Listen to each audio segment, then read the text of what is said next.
Siempre que hablamos del mayor conflicto en la historia de la humanidad, es lógico pensar en Europa, Asia o el norte de África. Sin embargo, en Latinoamérica hay historias interesantes que contar en este peculiar periodo histórico. Muchos de los países latinoamericanos jugaron roles directos en el conflicto, y es por eso que el día de hoy verás qué estuvo haciendo Latinoamérica en la Segunda Guerra Mundial. De los países latinoamericanos, México junto con Brasil fueron los países más importantes durante el conflicto y tuvieron una gran participación en la contienda. Casi todos los países de Latinoamérica eran neutrales o algunos hasta veían con buenos ojos al eje, al menos durante la primera mitad de la guerra. En el caso de México, ellos se mantuvieron neutrales hasta 1942. Resulta ser que el 13 de mayo el petrolero mexicano Potrero del Llano fue hundido por un submarino alemán frente a Miami, dejando un saldo de 13 muertos. Estos ataques llevaron a que el presidente Manuel Ávila Camacho declarara la guerra a las potencias del eje el 22 de mayo de 1942, y a los días posteriores algunos otros buques petroleros mexicanos fueron atacados por submarinos alemanes, tales como el Tuxpan, las Choapas y el Oaxaca. Y a partir de este momento, México comenzó una estrecha colaboración con los aliados, particularmente con Estados Unidos bajo el Acuerdo Bracero. La dinámica era simple. Estados Unidos enviaba a sus ciudadanos a luchar, mientras que recibían a mexicanos en su país para ocupar los puestos de trabajo en el sector agrícola para que la industria estadounidense soportara el esfuerzo de guerra. Además, como casi todos los países de la región, México envió recursos naturales y materias primas para aceitar la maquinaria aliada. En particular, México ayudó bastante, proveyendo petróleo a los Estados Unidos. Aún así, su participación no acabó ahí. México fue uno de los pocos países que llegó a mandar tropas para combatir en la guerra. En particular, hablamos del Escuadrón 201, mejor conocido como Águilas Aztecas, un grupo de pilotos mexicanos que combatió en la campaña del Pacífico, específicamente en Filipinas. Aunque claro, esta división llegó quizás un poco tarde, puesto a que entraron en acción en junio de 1945, a menos de 2 meses de terminar la guerra. Curiosamente, y algo que pocas personas saben, es que una de las primeras batallas de la guerra, en 1939, se libró en Sudamérica. Específicamente hablamos de la Batalla del Río de la Plata. Este enfrentamiento tuvo lugar entre las costas de Uruguay y Argentina, y fue escenario de una batalla naval entre Inglaterra y Alemania. Pero esa es historia para otro video. Vamos a lo importante.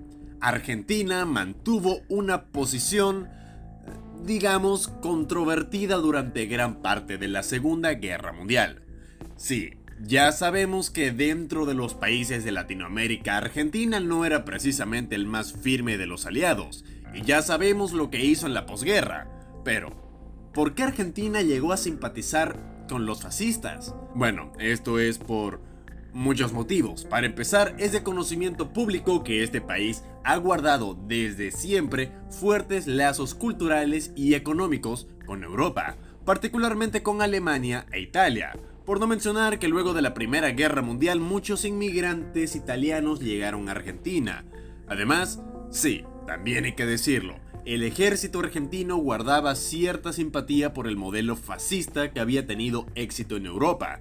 De hecho, por estas épocas, Argentina sufrió una serie de golpes militares. Sin embargo, cuando el país vio que el fin de la guerra estaba cerca y que los aliados ganarían, Argentina rompió relaciones diplomáticas con Alemania y Japón en enero de 1944 y declaró la guerra al eje el 27 de marzo del 45. Aunque al haber sido una declaración de guerra muy tardía, no alcanzaron a enviar tropas ni recursos para el esfuerzo de guerra. Durante la presidencia de Eduardo Santos Montejo, Colombia mantuvo una postura neutral. Sin embargo, el incidente de Pearl Harbor cambió las cosas, pues los Estados Unidos presionaron a Latinoamérica para declarar la guerra al eje desde entonces. Esto con el fin de que, en cualquier escenario de un conflicto alargado, mantener al bloque americano seguro. Y posteriormente, el 23 de noviembre de 1943, Colombia rompió relaciones diplomáticas con el eje. Esto también fue propiciado por el ataque al Resolute el 23 de junio de 1943. Un buque colombiano cerca de Providencia fue atacado por un submarino alemán. A medida que el submarino se acercaba, el capitán ordenó izar la bandera de Colombia, a lo que los alemanes respondieron con un ataque que terminó con el hundimiento del buque y con la declaración formal de guerra hacia Alemania en 1944. Evidentemente, Colombia no envió tropas al frente. En su lugar, se concentró en defender el mar del Caribe a riesgo de la presencia cada vez mayor de los submarinos alemanes y enviar recursos como café y petróleo a los aliados. ¡Ay, Venezuela! Para sorpresa de nadie, Venezuela se mantuvo neutral durante gran parte de la guerra, pero eventualmente la región se convirtió en un objetivo estratégico para Alemania. Habían cerca de un centenar de submarinos alemanes en el Caribe y atacaban cualquier nave con la que se encontraran. Este fue el caso de Venezuela, que se convirtió en un objetivo de los submarinos alemanes debido a su importancia como proveedor de petróleo. El 3 de febrero de 1942, Venezuela rompió relaciones diplomáticas con las potencias del eje, tras ataques submarinos alemanes a buques petroleros en el Caribe. Pero no sería sino hasta febrero del 45 que Venezuela declaró formalmente la guerra a Alemania y Japón. Venezuela fue clave para Estados Unidos, ya que se convirtió en el primer exportador de petróleo para los aliados, que fue fundamental para mover tanques, aviones y carros de combate durante la campaña. Brasil fue el país latinoamericano que tuvo la participación más directa y significativa de la Segunda Guerra Mundial. Desde el inicio, Brasil mantuvo una postura de neutralidad, pero la situación cambió con los ataques de submarinos alemanes a buques brasileños en el Atlántico. De hecho, Brasil fue uno de los países más golpeados de la región. Uno de los casos más destacables fue el del vapor Baipendi, hundido en agosto de 1942 y que transportaba a 320 pasajeros.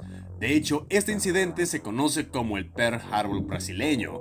En respuesta, el presidente Getúlio Vargas declaró en primera instancia el estado de beligerancia y comenzó a trabajar más estrechamente con los aliados. De hecho, es por este motivo que los Estados Unidos construyeron bases militares estadounidenses en el norte de Brasil para proteger las rutas marítimas, coordinar esfuerzos antisubmarinos y para el transporte de aviones y suministros hacia África y Europa. También hay que mencionar que junto con México, Brasil también envió tropas. En particular, envió a la Fuerza Expedicionaria Brasileña a combatir en Europa, específicamente en Italia, para luchar en Monte Castello y la toma de Montese, por no mencionar que también participaron en bombardeos en Italia. Ay, Bolivia, esta parte es interesante. Bolivia había tenido un acercamiento importante con los alemanes bajo el gobierno del presidente Bush, cuyo padre, alemán, simpatizaba con Alemania, vaya. Sin embargo, él murió poco antes del inicio de la guerra, y durante el gobierno de Enrique Peñaranda, Bolivia fue uno de los primeros países latinoamericanos en romper relaciones con las potencias del eje en enero de 1942. Sin embargo, no fue hasta abril del 43 que Bolivia declaró formalmente la guerra a Alemania y Japón. A diferencia de otros países, Bolivia no mantenía una postura neutral por un compromiso internacional, sino porque simplemente no podía. El país venía de duros años de dictaduras militares y guerras en el continente. Por ejemplo, la guerra del Chaco contra Paraguay en la década de los años 30 dejó cicatrices sociales y económicas en el país que apenas comenzaron a sanar cuando la guerra en Europa estalló, y por tanto optaron por mantenerse al margen del conflicto global. Aún así, es de destacar que la sociedad boliviana fue una de las más luchadas por la propaganda de ambos bandos.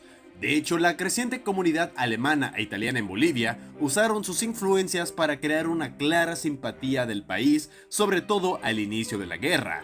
Por no mencionar que desde 1937 Estados Unidos había cortado las ayudas económicas a Bolivia como represalia por haber expulsado a la Standard Oil del país.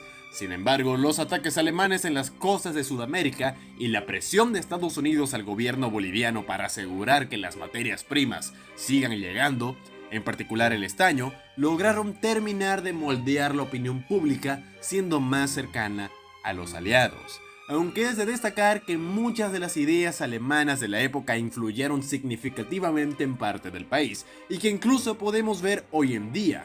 De hecho, la historia de Bolivia en la Segunda Guerra Mundial es bastante extraña e interesante, e incluye un plan de golpe de estado fascista en el país. Si quieren que traigamos un video al respecto, déjenlo en los comentarios. Pero por ahora, me parece que ese ha sido el video del día de hoy.